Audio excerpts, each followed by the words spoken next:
मुराना में दूसरी सभा आपकी हो रही है आज चकदह में, विशाल जनसमर्थन देखा जा रहा है, क्या कहना चाहेंगे आप? देखिए, बिहार में बदलाव का शोर है, इसके पीछे प्रशांत किशोर हैं और बिहार में लगातार बेरोजगारी चरम पे है, सारी व्यवस्था ध्वस्त हो चुकी हुई है। अब देख रहे हैं कि पलायन के चलते हमारे बिहार में महिलाएं ज़्यादा आती हैं सभाओं में।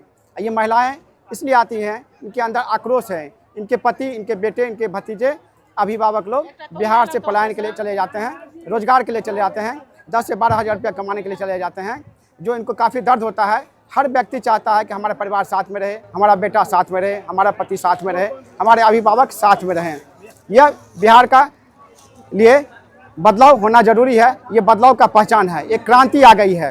और हमारे नेता जनस्वराज के प्रशांत किशोर जी विगत 3 सालों में पैदल पूरा बिहार की यात्रा किए हैं। कोई सा भी मौसम हो, चाहे वो ठंड हो, गर्मी हो, धूल भरी आंधी हो, कीचड़ हो, हर मौसम में वो पैदल यात्रा किए हैं। आप सभी मीडिया कर्मी देख रहे हैं, तो उन्होंने देखा कि बिहार में बेरोजगारी चरम पे है। यहाँ के लोग गुजरात में रोजी रोटी रोजगार के लिए जाते हैं, बम्बे में जाते हैं और वहाँ के राज्य को बदलते हैं अपने मेहनत और परिश्रम से, और बदले में बिहारी वहाँ एक गाली हो गया है। और लेकिन हमारे प्रशांत किशोर जी 10 से 12 हज़ार रुपये के रोजगार के लिए चाहते हैं और कि बिहार में ही वो रोजगार मिले, और इसलिए बिहार में ये बदलाव जरूरी है। सर, क्या शिक्षा क्या कहना चाहेंगे? जिस तरह से आपके जनसभाओं में सैलाब दिखा जाए, लोगों का प्यार मिल रहा है, क्या आप जनता का सेवा करने के लिए तैयार हैं? मैं तो जनता का सेवा कर ही रहा हूँ, लगातार करूँगा। ये जनसलाब एक क्रांति का पहचान है और जनस्वराज के लिए, प्रशांत किशोर के लिए यह सभा एक लोगों का सभा जो हुजूम जुट रहा है। आप देख रहे हैं कि सोशल मीडिया के माध्यम से, न्यूज़ चैनलों के माध्यम से बिहार में लोग यहाँ वर्तमान की सरकार से त्रस्त हो गए हैं। लगभग 1960, 65, 70 के बाद बिहार लगातार विकास के दौर में पीछे हो गए हैं। यहाँ के लोग दूसरे राज्यों में जाकर नौकरी करके, रोजी रोटी रोजगार करके वहाँ विकास करते हैं, उस राज्य की तरक्की करते हैं, लेकिन यहाँ तरक्की नहीं कर पाते। यहाँ कोई सुविधा नहीं है, यहाँ कोई फैक्ट्री नहीं है। बिहार मजदूरों की फैक्ट्री बन गई है। गुजरात में फैक्ट्री लगता है और मोदी जी बिहार को मजदूर के फैक्ट्री बना दिए हैं। वो देखिए, अभी कुछ दिन पहले वो सहरसा में आए थे और वो बोले कि मैंने 2 श्रमिक ट्रेन, अब गलती से हो गया या मिस कर गया उनसे, लेकिन सच्चाई बात निकल गई। मतलब बिहार हो गया लेबर फैक्ट्री, और गुजरात में फैक्ट्री लगाते हैं। गुजरात में वो रिवर फ्रंट लगाते हैं। गुजरात का एक गांव है जहां वो 90 से 92-94 हज़ार करोड़ की रुपया खर्च करते हैं, जबकि वहाँ 10 साल के बाद कोई गांव जाके बसेगा, कोई जाके लोग जाके रहेंगे।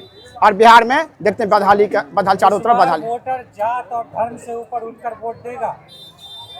हर इंसान को जब विकास चाहिए, चाहे कोई भी जाति के लोग हो, कोई भी व्यक्ति हो, संसार में कहीं भी हो, रोजगार आवश्यक है। जो जाति की बात करते हैं, जो धर्म की बात करते हैं, दरअसल वो विकास की बात नहीं करते हैं। विकास नहीं करना चाहते हैं तो धर्म की आड़ में, जाति के आड़ में लोगों को भटकाते हैं, लोगों को बरगलाते हैं। जाति को एक हथियार के रूप में, धर्म को एक अफीम के रूप में। कार्ल मार्क्स का कहना है, धर्म एक अफीम की तरह है, उसको फैलाइए और लोगों को जाल में लाइए। तो जो नेता ऐसा करते हैं, उनको विकास नहीं, वो बर्बादी लाते हैं। 65 लाख वोटर्स को काटा गया है, तो जनस्वराज क्या स्टैंड लेगा इस पर? जनस्वराज, आप सबों का पहले स्वागत है। जनस्वराज के प्रणेता आदरणीय प्रशांत किशोर जी ने कहा है कि किसी भी व्यक्ति को, किसी भी समाज के लोगों को अगर कोई काटना चाहता है तो संविधान के अनुसार जो यहाँ के वोटर्स हैं वे नहीं कटेंगे, ये वादा किया जाता है। और यदि इन केस 10% अगर छटनी हुई तो निश्चित तौर पर जो सैलाब देखा जा रहा है, मैं 32 सभा, ये मेरा 32वां सभा है, और 32 सभा में जो जन सैलाब देखा है जनस्वराज के लिए, ये 243 सीट पर काबिज होने जा रहा है।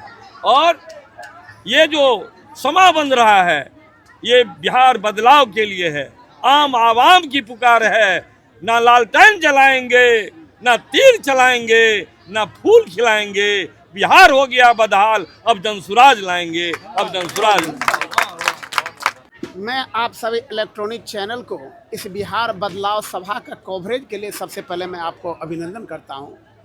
आप खुद इसकी जांच कर सकते हैं कि शहरी एरिया के क्षेत्र में मुझे लग रहा है कि मधुबनी जिला में अगर 10 विधानसभा सीट है तो मधुबनी विधानसभा क्षेत्र में जो हमारे संभावित प्रत्याशी गुणानंद यादव जी का जो कार्यक्रम हो रहा है, यह ओपन है कि मधुबनी विधानसभा क्षेत्र बदलाव चाहती है।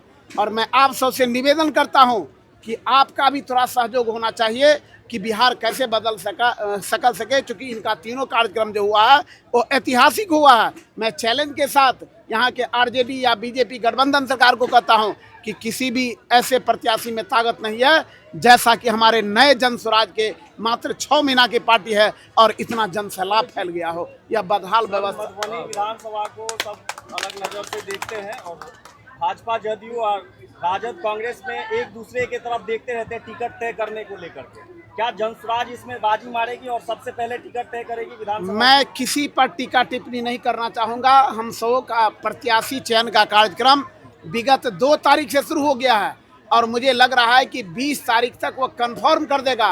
और यहाँ का जो संविधान बना है, जो भारत के इतिहास में ऐसा कभी नहीं हुआ है कि जनता के बीच काम करने वाले वास्तव में जो नेता होंगे उसी को टिकट दिया जाएगा।